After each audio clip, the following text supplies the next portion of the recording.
Welcome back to Cosmic and Body Horror. Join us on a journey through the pages of old, dusty horror pulp magazines. Before we begin, I invite you to pause for a moment and share in the comments where in the world you're listening from and what time of day it is for you. Asleep in Armageddon by Bradbury. Avoid planetoid 787. Lush and sunny with fine air and no dangerous beasts, it'll tempt you to curve in for some nice solid ground sleep. Don't. You don't want death, and you don't expect death. Something goes wrong. Your rocket tilts in space. A planetoid jumps up. Blackness, movement, hands over the eyes, a violent pulling back of available power in the forejets, the crash, the darkness. In the darkness, the senseless pain. In the pain, the nightmare. He was not unconscious. Your name asked hidden voices. Sale, he replied in whirling nausea. Leonard Sale, occupation, cried the voices. Spaceman, he cried, alone in the night. Welcome, said the voices. Welcome, welcome. They faded. He stood up in the wreckage of his ship. It lay like a folded, tattered garment around him. The sun rose and it was morning. Sale pried himself out the small airlock and stood breathing the atmosphere.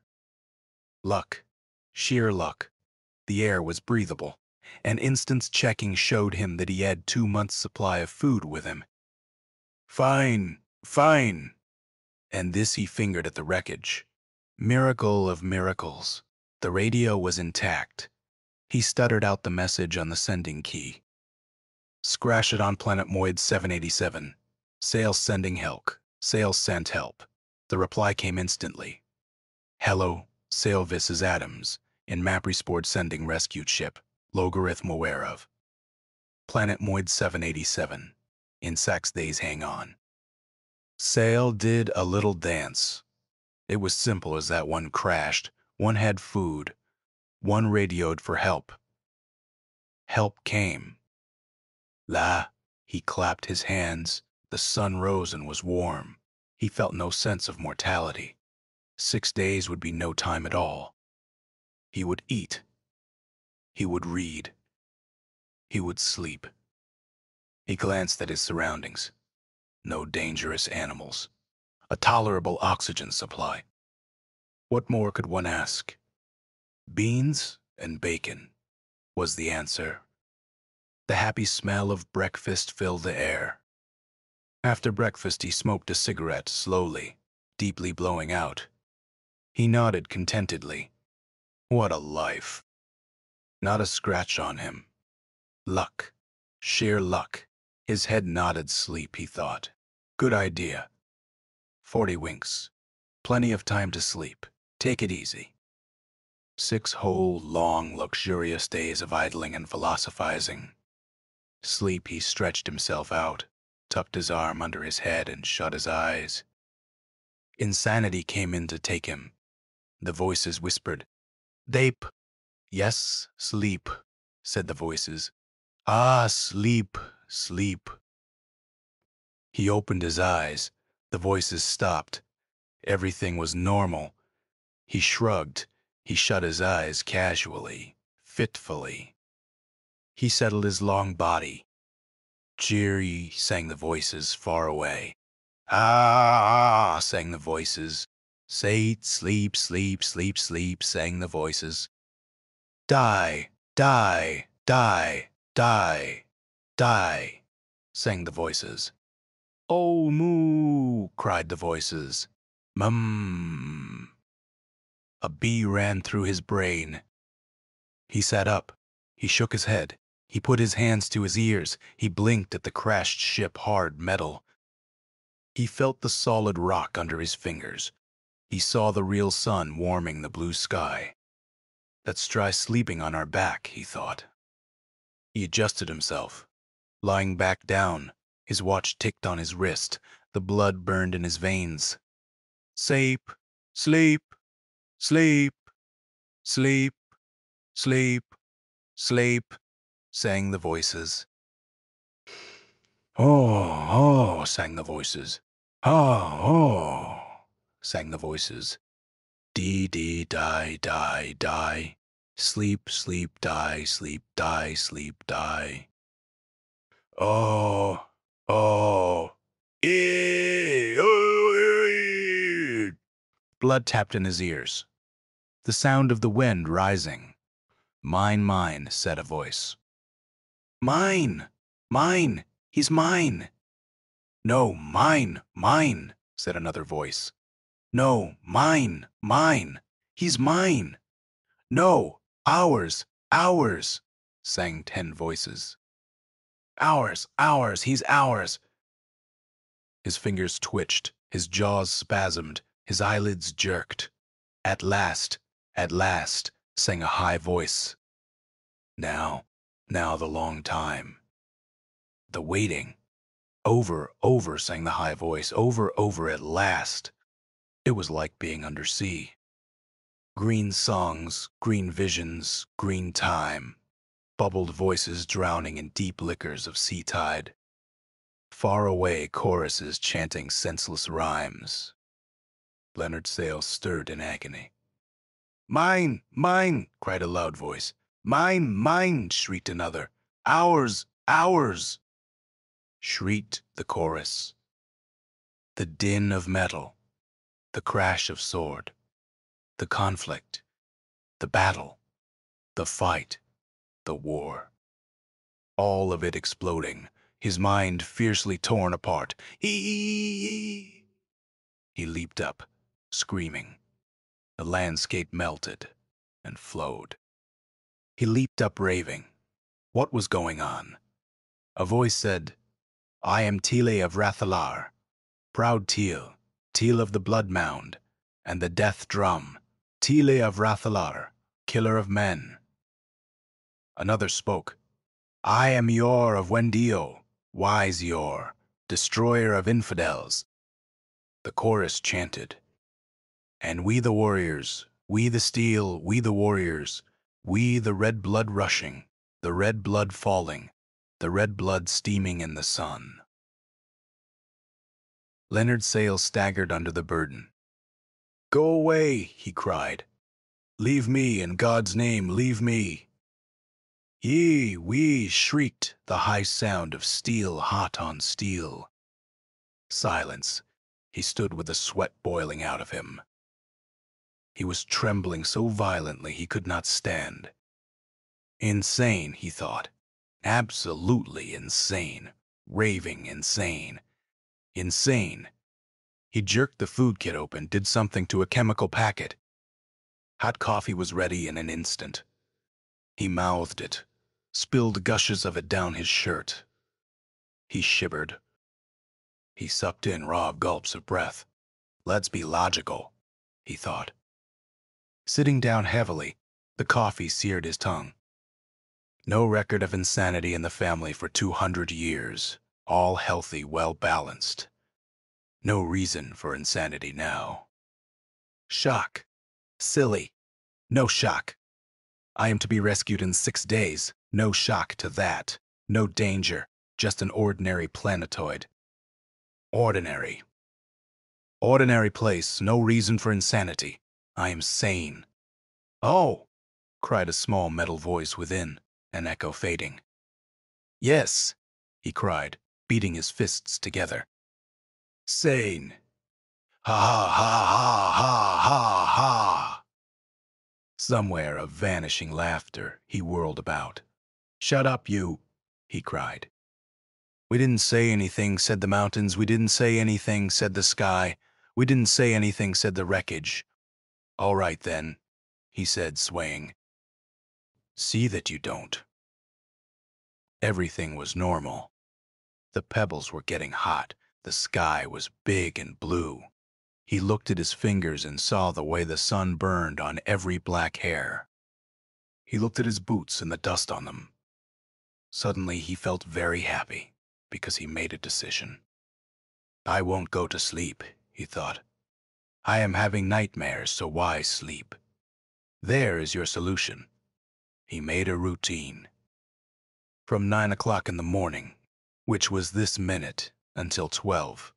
He would walk around and see the planetoid. He would write on a pad with a yellow pencil everything he saw. Then he would sit down and open a can of oily sardines and some canned fresh bread with good butter on it.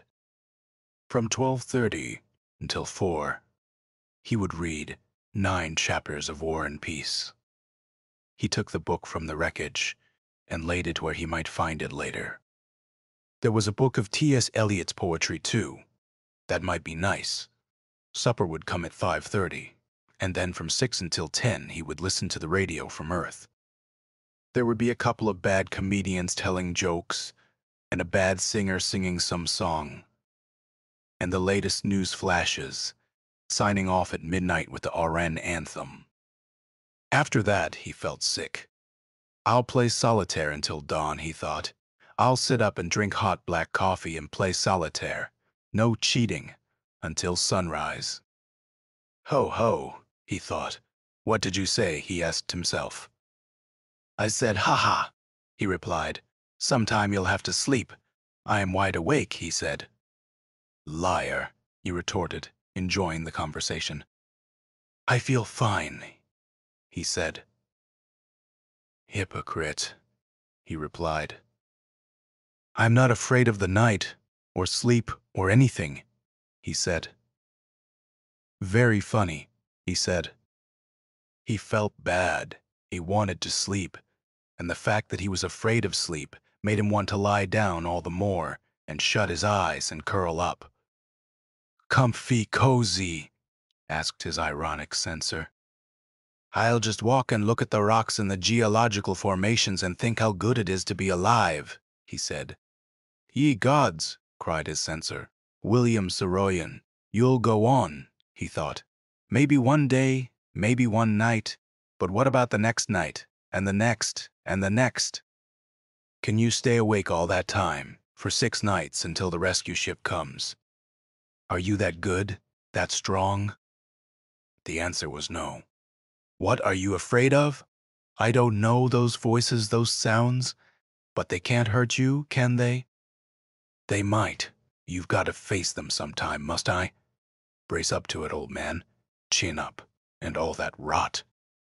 He sat down on the hard ground. He felt very much like crying. He felt as if life was over, and he was entering new and unknown territory. It was such a deceiving day, with the sun warm. Physically, he felt able and well. One might fish on such a day as this, or pick flowers, or kiss a woman or anything. But in the midst of a lovely day, what did one get? Deathwell hardly that delayth, he insisted. He lay down and closed his eyes. He was tired of messing around. All right, he thought. If you are death, come get me. I want to know what all this damn nonsense is about. Death came. Che, said a voice. Yes, I know, said Leonard Sale, lying there. But what else? Ah, I know that also, said Leonard Sale irritably. He turned cold, his mouth hung open wildly. I am Tilly of Rathalar, killer of men. I am Ior of Wendio, destroyer of infidels. What is this place? Asked Leonard Sale, struggling against horror. Once a mighty planet, said Tyle of Rathalar. Once a place of battles, said Ior of Wendilo. Now dead, said Tyle. Now silent, said Ior. Until you came, said Teal. To give us life again, said Ior. You are dead, insisted Leonard Sale, flesh writhing. You are nothing but empty wind. We live through you and fight through you. So that's it, thought Leonard Sale. I am to be a battleground, am I? Are you friends? Enemies, cried Eeyore. Foul enemies, cried Teal. Leonard smiled a rictal smile. He felt ghastly. How long have you waited? He demanded. How long is time? 10,000 years, perhaps. 10 million years, perhaps. What are you thoughts, spirits, ghosts? All of those and more. Intelligences, precisely. How did you survive? Sang the chorus, far away. Ah, ah, sang another army, waiting to fight. Once upon a time, this was fertile land, a rich planet, and there were two nations, strong nations, led by two strong men. I, Eeyore, and he, that one who calls himself Teal, and the planet declined and gave way to nothingness. The peoples and the armies languished in the midst of a great war which had lasted 5,000 years. We lived long lives and loved long loves, drank much, slept much, fought much, and when the planet died, our bodies withered, and only in time, and with much science, did we survive. Survive? Wondered Leonard Sale. But there is nothing of you, our minds. Fool, our minds. What is a body without a mind? What is a mind without a body? Laughed Leonard Sale. I've got you there, admit it. I've got you, true, said the cruel voice. One is useless lacking the other, but survival is survival even when unconscious. The minds of our nations, through science, through wonder, survived.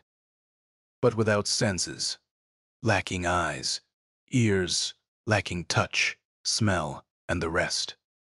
Lacking all those, yes, we were vapors merely for a long time, until today. And now I am here, thought Leonard Sale. You are here, said the voice, to give substance to our mentalities, to give us our needed body. I am only one, thought Sale. Nevertheless, you are of use. I am an individual, thought Sale. I resent your intrusion. He resents our intrusion. Did you hear him? Iore, he resents. As if he had a right to resent. Be careful, warned Sale. I'll blink my eyes and you'll be gone. Phantoms, I'll wake up and rub you out. But you'll have to sleep again sometime, cried Ire. And when you do, we'll be here, waiting, waiting, waiting. For you, what do you want? Solidity, mass, sensation again. You can't both have it. We'll fight that out between us. A hot clamp twisted his skull. It was as if a spike had been thrust and beaten down between the bivalvular halves of his brain. Now it was terribly clear. Horribly, magnificently clear. He was their universe. The world of his thoughts, his brain, his skull, divided into two camps. That of Yore, that of Teal. They were using him. Pennons flung up on a pink mine sky. Brass shields caught the sun.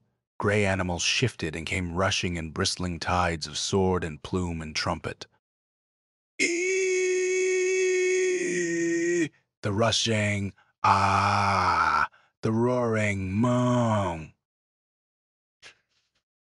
Ma! 10,000 men.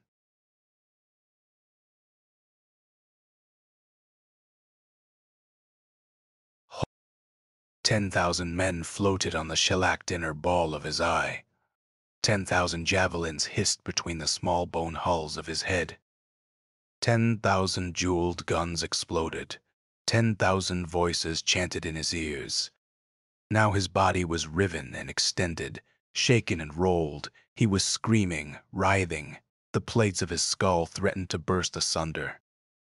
The gabbling, the shrilling, as across bone plains of mind and continent of inner marrow, through gullies of vein, down hills of artery, over rivers of melancholy. Came armies and armies, one army, two armies, swords flashed in the sun, bearing down upon each other 50,000 minds, snatching, scrabbling, cutting at him, demanding, using. In a moment, The hard collision. One army on another. The rush, the blood, the sound, the fury, the death, the insanity. Like cymbals, the army struck. He leaped up raving. He ran across the desert. He ran and did not stop running. He sat down and cried. He sobbed until his lungs ached. He cried very hard and long. Tears ran down his cheeks and into his upraised, trembling fingers. God, God help me. Oh, God help me, he said. All was normal again. It was 4 o'clock in the afternoon. The rocks were baked by the sun. He managed, after a time, to cook himself a few hot biscuits, which he ate with strawberry jam. He wiped his stained fingers on his shirt, blindly trying not to think. At least I know what I am up against, he thought. Oh, Lord, what a world. What an innocent-looking world, and what a monster it really is. It's good no one ever explored it before. Or did they? He shook his aching head. Pity them. Who ever crashed here before, if any ever did?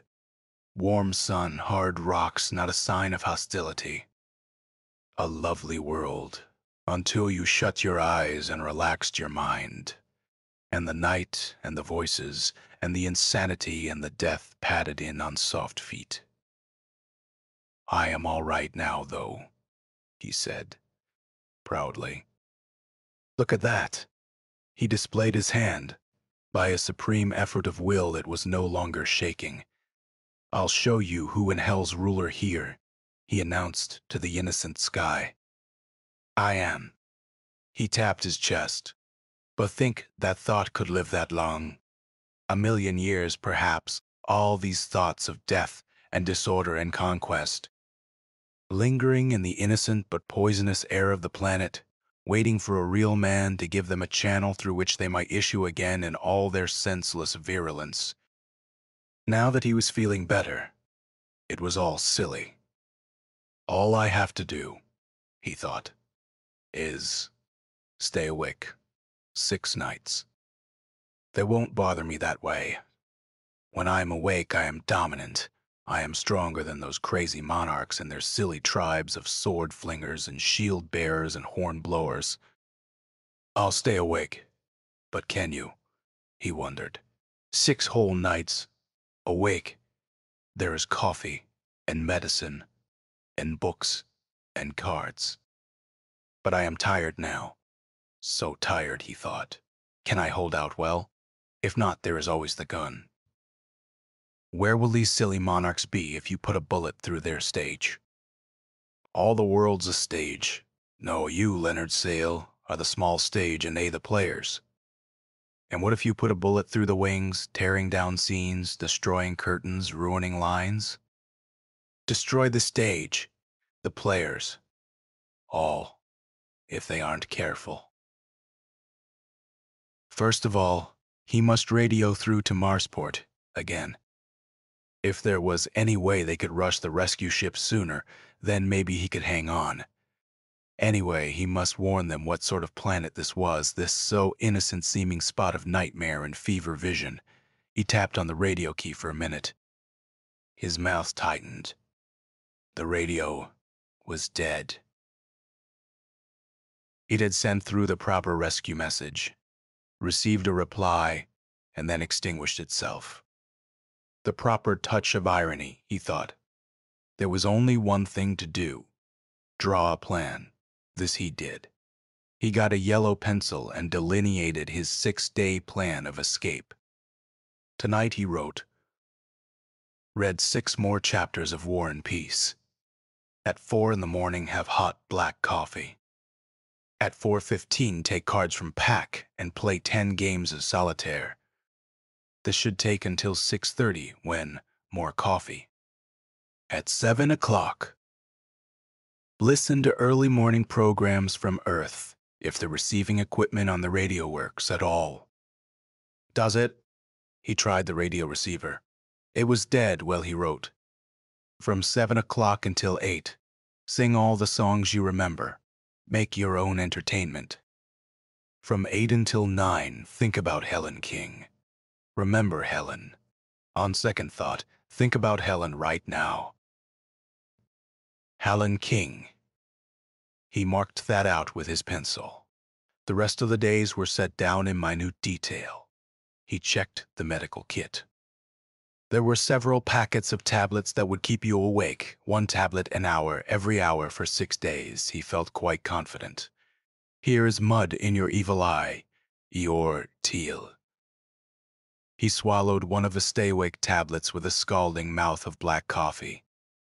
Well, with one thing and another, it was Tolstoy or Balzac. Gin rummy, coffee, tablets, walking. More Tolstoy, more Balzac, more gin rummy, more solitaire. The first day passed, as did the second and the third. On the 4th day, he lay quietly in the shade of a rock, counting to 1,000 by 5s, then by 10s, to keep his mind occupied and awake. His eyes were so tired he had to bathe them frequently in cool water. He couldn't read. He was bothered with splitting headaches. He was so exhausted he couldn't move. He was numb with medicine. He resembled a waxen dummy, stuffed with things to preserve him in a state of horrified wakefulness. His eyes were glass, his tongue a rusted pike. His fingers felt as if they were gloved in needles and fur. He followed the hand of his watch. 1 second less to wait, he thought. 2 seconds, 3 seconds, 4, 5, 10, 30 seconds. A whole minute. Now an hour less time to wait. Oh, ship, hurry on thy appointed round. He began to laugh softly. What would happen if he just gave up? Drifted off into sleep. Sleep, ah, sleep. Perchance to dream all the world a stage. What if he gave up the unequal struggle, lapsed down? Yeah. The high, shrill warning sound of battle metal. He shivered. His tongue moved in his dried, burry mouth. Yor and Tile would battle out their ancient battle. Leonard Sale would become quite insane, and whichever won the battle would take this ruin of an insane man, the shaking, laughing, wild body, and wander it across the face of this world for 10, 20 years occupying it, striding in it, pompous, holding court, making grand gestures, ordering heads severed, calling on inward unseen dancing girls. Leonard Sale, what remained of him, would be led off to some hidden cave, there to be infested with wars and worms of wars for 20 insane years, occupied and prostituted by old and outlandish thoughts. When the rescue ship arrived, it would find nothing. Sale would be hidden somewhere by a triumphant army in his head. Hidden in some cleft of rock, placed there like a nest for Yori to lie upon, an evil occupation. The thought of it almost broke him in half. 20 years of insanity. 20 years of torture. Doing what you don't want to do. 20 years of wars raging and being split apart. 20 years of nausea and trembling. His head sank down between his knees. His eyes snapped and cracked and made soft noises. His air drum popped tiredly. Sleep. Sleep, sang soft sea voices. I'll make a proposition with you. Listen, thought Leonard Sale. You, Eeyore. You too. Tile? Eeyore. You can occupy me on Mondays, Wednesdays, and Fridays. Tile? You can take me over on Sundays, Tuesdays, and Saturdays. Thursday is maid's night out. Okay. E, sang the sea tides, seething in his brain. Oh, sang the distant voices softly. Soft. What do you say? Is it a bargain? Eeyore. Teal. No, said a voice. No, said another. Greedy, both of you. Greedy, complained Sail. A pox on both your houses. He slept. He was ire, jeweled rings on his hands. He arose beside his rocket and held out his fingers, commanding blind armies. He was Eor, ancient ruler of jeweled warriors. He was Till, lover of women, killer of dogs. With some hidden bit of awareness, his hand crept to the holster at his hip. The sleeping hand withdrew the gun there. The hand lifted. The gun pointed. The armies of Tile and Ire gave battle. The gun exploded. The bullet tore across Sail's forehead, wakening him. He stayed awake for another 6 hours, getting over his latest siege. He knew it to be hopeless now. He washed and bandaged the wound he had given himself. He wished he had aimed straighter, and it was all over. He watched the sky. 2 more days. 2 more. Come on, ship. Come on. He was heavy with sleeplessness. No use. At the end of 6 hours, he was raving badly. He took the gun up and put it down, and took it up again, put it against his head, tightened his hand on the trigger, changed his mind, looked at the sky again. Night settled. He tried to read, threw the book away. He tore it up and burned it, just to have something to do. So, tired. In another hour, he decided, if nothing happens, I'll kill myself. This is for certain, now. I'll do it this time. He got the gun ready and laid it on the ground next to himself. He was very calm now, though tired. It would be over and done. He would be dead. He watched the minute hand of his watch. 1 minute, 5 minutes, 25 minutes. The flame appeared on the sky. It was so unbelievable he started to cry. "A rocket," he said, standing up. "A rocket," he cried, rubbing his eyes. He ran forward. The flame brightened, grew, came down. He waved frantically, running forward, leaving his gun, his supplies, everything behind. "You see that, Ire, Teal? You savages, you monsters, I beat you. I won. They're coming to rescue me now. I've won, damn you." He laughed harshly at the rocks and the sky and the backs of his hands. The rocket landed. Leonard's sail stood swaying, waiting for the door to lit open. "Goodbye, goodbye, Teal." He shouted in triumph, grinning, eyes hot. "Hey," sang a diminishing roar. "In time." "Ah!" Voices faded. The rocket flipped wide its airlock. 2 men jumped out. "Sail," they called. "We're ship, ACD 13. Intercepted your SWAS and decided to pick you up ourselves. The Marsport ship won't get through until day after tomorrow. We want a spot of rest ourselves. Thought it'd be good to spend the night here, pick you up, and go on." "No," said Sail, face melting with terror. "No. Spend night." He couldn't talk. He fell to the ground. "Quick," said a voice in the bleary vortex over him. "Give him a shot of food liquid, another of sedative. He needs sustenance and rest." "No rest," screamed Sail. "Delirious," said one man softly. "No sleep," screamed Sail. There, said the man gently. A needle poked into Sail's arm. Sail thrashed. "No sleep. Go," he mouthed horribly. "Oh, go!" "Delirious," said one man.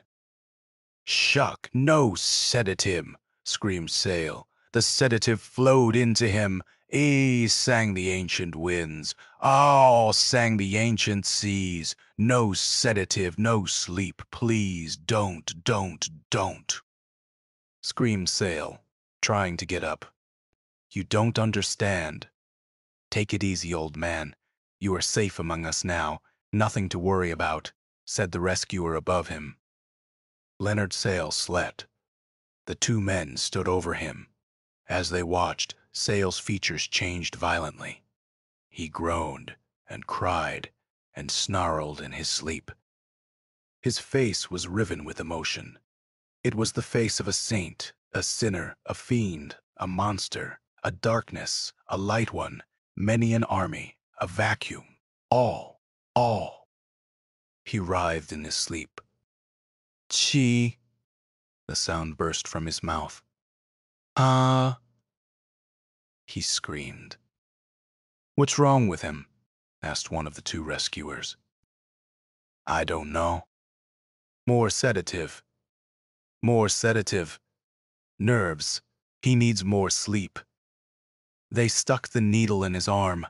Sale writhed and spat and moaned. Then suddenly, he was dead. He lay there, the two men over him. What a shame, said one of them. Can you figure that Shocke? Poor guy. What a pity. They covered his face. Did you ever see a face like that? Totally insane. Loneliness. Shock. Yes, Lord. What an expression. I hope never to see a face like that again. What a shame. Waiting for us, and we arrive and he dies anyway. They glanced around. What shall we do? Shall we spend the night? Yes. It's good to be out of the ship. We'll bury him first, of course. Naturally. And spend the night in the open with good air, right? Good to be in the open again after 2 weeks in that damn ship, right? I'll find a spot for him. You start supper, eh? Dine.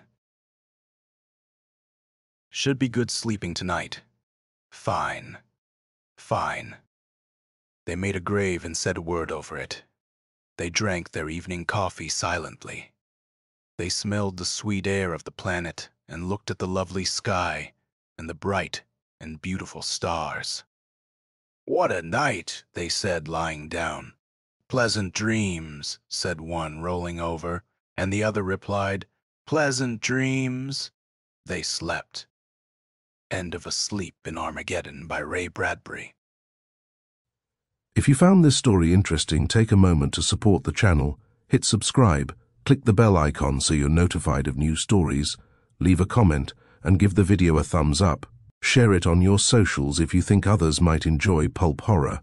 And if you'd like to go a step further in reviving these forgotten horrors, you can click the Super Thanks button below or become a member of the channel. With your support, these dusty old stories may see the light once more.